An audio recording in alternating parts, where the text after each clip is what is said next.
1 Kings 3. Then Solomon formed a marriage alliance with Pharaoh, king of Egypt, and took Pharaoh's daughter and brought her to the city of David, till he had finished building his own house and the house of the Lord and the wall around Jerusalem. The people were still sacrificing on the high places because there was no house built for the name of the Lord until those days. Now Solomon loved the Lord, walking in the statutes of his father David, except he sacrificed and burned incense on the high places. And the king went to Gibeon to sacrifice there, for that was the high place. Solomon offered 1,000 burnt offerings on that altar. In Gibeon the Lord appeared to Solomon in a dream at night and said, "Ask what you wish me to give you." And Solomon said, "Thou hast shown great loving kindness to thy servant David my father, according as he walked before thee in truth and righteousness and uprightness of heart toward thee. And thou hast reserved for him this great loving kindness, that thou hast given him a son to sit on his throne, as it is this day.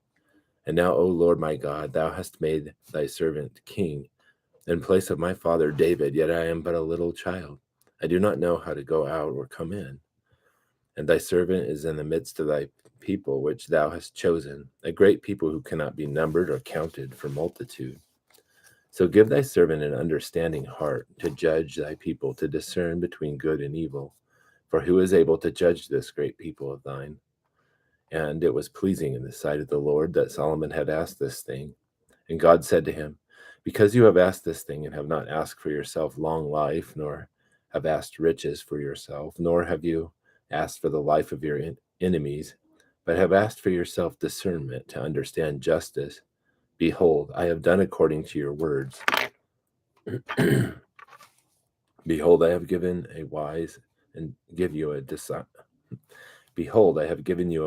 discerning heart, so that there has been no one like you before you, nor shall one like you arise after you.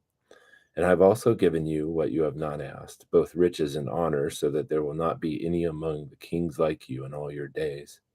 And if you walk in my ways, keeping my statutes and commandments, as your father David walked, then I will prolong your days." Then Solomon awoke, and behold, it was a dream.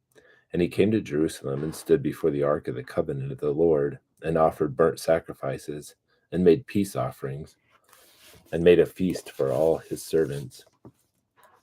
Then 2 women who were harlots came to the king and stood before him.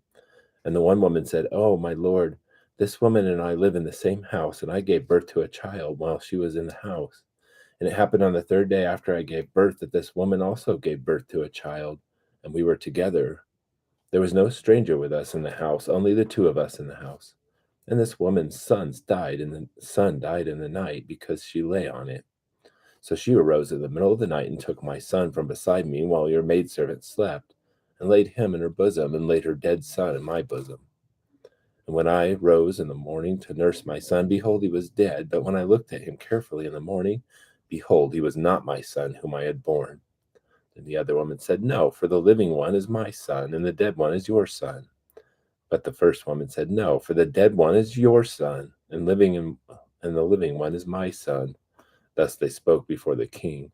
Then the king said, "The one says, 'This is my son who is living, and your son is the dead one.' And the other says, 'No, for your son is the dead one, and my son is the living one.'"